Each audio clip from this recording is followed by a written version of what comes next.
ITS નું paper છે, એક કામ કરીએ આપણે રિવિઝન કરી લઈએ અત્યારે. હા, ચર્ચા દ્વારા રિવિઝન એક શ્રેષ્ઠ ઉપાય છે. હા, ચર્ચા કરીશું એટલે જલ્દી યાદ રહી જશે. પહેલું હતું આપણે એકાગ્રતા. એકાગ્રતામાં એવું હતું કે કોઈ પણ કામ કરતા પહેલા મનને સ્થિર કરવાનું, મનને એક જગ્યાએ આમ પેલું શું કહેવાય કેન્દ્રિત કરવાનું. એટલે સરે શીખવાડ્યું હતું કે પરીક્ષામાં તમે તૈયારી કરો તે પહેલા ધ્યાન, એના પહેલા તે પલાઠી વાળીને 2 મિનિટ મનને એક જગ્યાએ સ્થિર કરો અને પછી વાંચવાની શરૂઆત કરો. પ્રાર્થનાથી આપણે શ્રેષ્ઠ રીતે આપણા મનને કેન્દ્રિત કરી શકીએ. સાચી વાત છે. સાંખ્ય દર્શનમાં આપણને એક શીખવાડ્યું છે દ્વૈતવાદ અને અદ્વૈતવાદ. હા, સાંખ્ય દર્શન છે તે અદ્વૈતવાદ છે, અદ્વૈતવાદ છે. એ તો હજુ સમજવું પડશે આપણે. સમજવું પડે. અત્યારે ITS નું કરીએ આપણે. શંકરાચાર્યની તું એ વાત સાંભળી છે? શંકરાચાર્યજીએ દ્વૈતવાદ આપેલો. અચ્છા, દ્વૈતવાદ આપેલો. હા ના, કદાચ અદ્વૈતવાદ આપેલો. હા હા, યાદ આવી. અદ્વૈતવાદ આપેલો. હા, ચર્ચાના માધ્યમથી આ વસ્તુ જાણવા મળે કે ભૂલી ગયા હોય તો યાદ કરાવે તો ખરો ભાઈ. તો અદ્વૈતવાદ યાદ આવી. અદ્વૈતવાદનો મતલબ કે અહમ બ્રહ્માસ્મિ, મારામાં જે ઈશ્વર છે તે જ બધે છે અને બધે જે ઈશ્વર છે એ સર્વવ્યાપી છે. ઈશાવાસ્ય ઉપનિષદમાં બી કહ્યું છે ઈશાવાસા ઇદમ સર્વમ, એટલે ઈશ્વર જ બધે છે. મને ઈશાવાસ્ય ઉપનિષદનો પહેલો શ્લોક ખૂબ જ ગમે છે. કયો? એમાં પેલું ઈશાવાસ્ય એ બોલ્યો ને, ઈશાવાસ્ય ઇદમ સર્વમ, એમાં એવું કીધું છે કે કોઈ પણ વસ્તુનો ત્યાગીને ઉપયોગ કરો, કોઈના ગુલામ ના થાવ. હા, ત્યાં તકેન ભુંજી થા. હા, એ શ્લોક એમાં જો એ સમજાવ શ્લોકમાં કઈ રીતે એ સમજાય તો મને. સમજાવજો. મસ્ત શ્લોક છે કે બધી જ જગ્યાએ ઈશ્વર રહેલા છે. આ જે પૃથ્વીનું સર્જન છે, પૃથ્વીના જે નિર્માતા છે એ ઈશ્વર પોતે છે. એટલે આપણે પ્રકૃતિને અત્યારે કાપીએ છીએ એ ઈશ્વરને માનીએ એના સમાન છે. બીજું છે ત્યાગીને ઉપયોગ કરવો જોઈએ. એ વળી કઈ રીતે ત્યાગીનો ઉપયોગ કરવો, આ મને જરા અઘરું લાગે છે. એ અત્યારે લોકો જોઈએ તો મકાનના, પૈસાના, ફોનના ગુલામ થતા જાય છે. આપણે ફોનનો ઉપયોગ તો કરવો જોઈએ, પણ એ ફોનનો ઉપયોગ ત્યાગીને કરવો જોઈએ. એટલે ફોનના ગુલામ થઈને એનો ઉપયોગ ના થવો જોઈએ.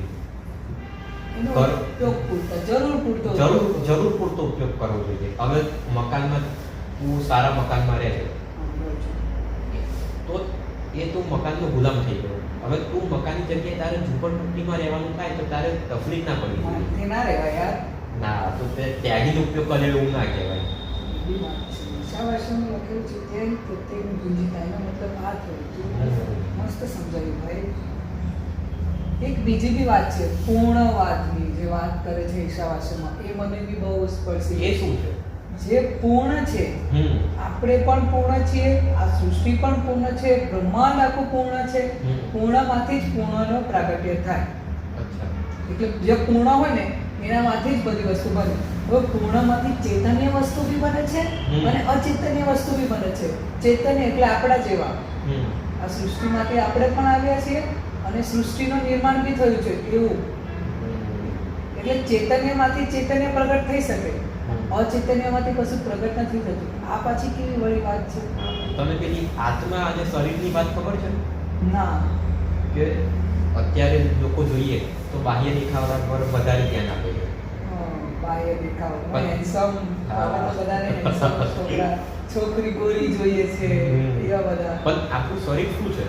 માંસ, હડ્ડીઓ, પેશી, કોષ, લોહીનું મિશ્રણ છે.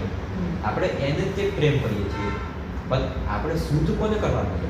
આપણે સાચો પ્રેમ આત્માને કરવાનો છે.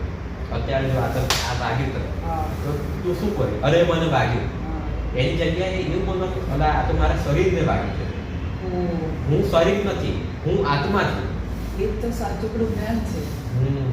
એટલે આ બહુ જોરદાર વાત છે આત્મા અને શરીરની. અને જો તારામાં તું આત્મા ભાવ જોઉં છું કે મારામાં ઈશ્વર છે, તો તું સામેવાળામાં ઈશ્વર જો જોતો હો તો એનાથી તું દ્વેષ ભાવ તને આવે જ નહીં. જો બી એ તાને કંઈ પણ કરતો હોય તો તું એવું બી વિચારી શકે કે સામેવાળા વ્યક્તિમાં રહીને ભગવાન એટલે ઈશ્વર મારી પરીક્ષા કરે છે. બરાબર છે. ખરેખર ઈશાવાસ્ય ખૂબ જ શીખવાડે છે. એક જીવનશૈલી માટેનો એક શ્રેષ્ઠ ગ્રંથ છે ઈશાવાસ્ય. વાંચવું જ જોઈએ ઈશાવાસ્ય. હા. અને અને શંકરાચાર્યજીએ તો એના ઉપર ભાષ્ય લખ્યું છે. અચ્છા હા. શંકરાચાર્યજીએ તેમને શું શંકરાચાર્યજીએ અદ્વૈતવાદ જે આપ્યો કે અહમ બ્રહ્માસ્મિ, એ વખતે આ જગતમાં કેવું ચાલતું હતું, કેટલા બધા વાદ હતા, દ્વૈતવાદ, અલગ અલગ જાતના બધા વાદો હતા.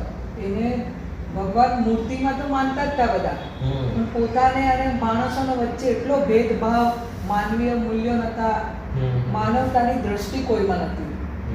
એ વખતે શંકરાચાર્યજી આ દ્વૈતવાદ જે રજૂ કર્યો અને તેનાથી જે બધામાં ઈશ્વરની ભાવના, બધામાં જ ઈશ્વર છે, બધી જ જગ્યાએ ઈશ્વર છે, એ વાત આવી બધી જગ્યાએ ઈશ્વરથી.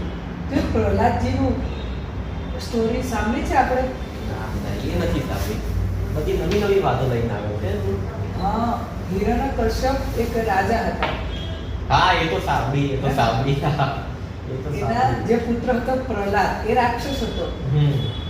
એનો પુત્ર હતો પ્રહલાદજી. તેમને ભગવાનનું સ્મરણ કરતા અને હિરણ્યાક્ષ એવું વિચારતો કે હું જ ભગવાન છું, એ દ્વૈતવાદમાં માનતા હતા. અચ્છા. અને એના પુત્ર તેને સમજાવે છે કે પિતાશ્રી, તમે ભગવાન નથી, ભગવાન સર્વત્ર છે, મારામાં પણ છે, તમારામાં પણ છે, પણ તમે ભગવાન નથી, ભગવાન ભગવાન જ છે અને ભગવાન જ સર્વે છે.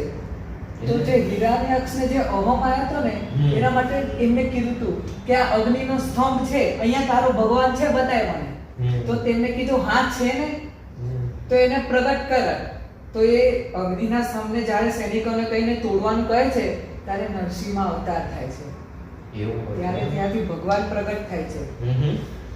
અને એ જે બધે જ ભગવાન દેખવાનો જો ભાવ આપણામાં આવી જાય ને, તો આપણે જે કક્ષા સુધી આપણી આત્માને લઈ જઈએ ને, એટલું ઋષિ મુનિઓ તપ કરે ને તો બી નથી પહોંચી શકતા.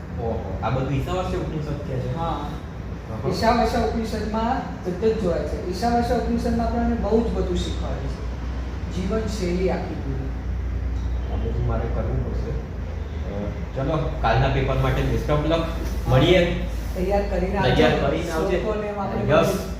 સમજણ ખાલી શ્લોકની આપણે લેવાની નથી, એ શ્લોકોને આપણે જીવનમાં દ્રઢ બી બનાવવાના છે અને આપણે અમલમાં કરીશું, આચરણ કરીશું. તો તમે કમેન્ટ કરો ક્યારથી તમે ઈશાવાસ્ય ઉપનિષદના શ્લોકોનું અભ્યાસ કરવાનું શરૂ કરશો.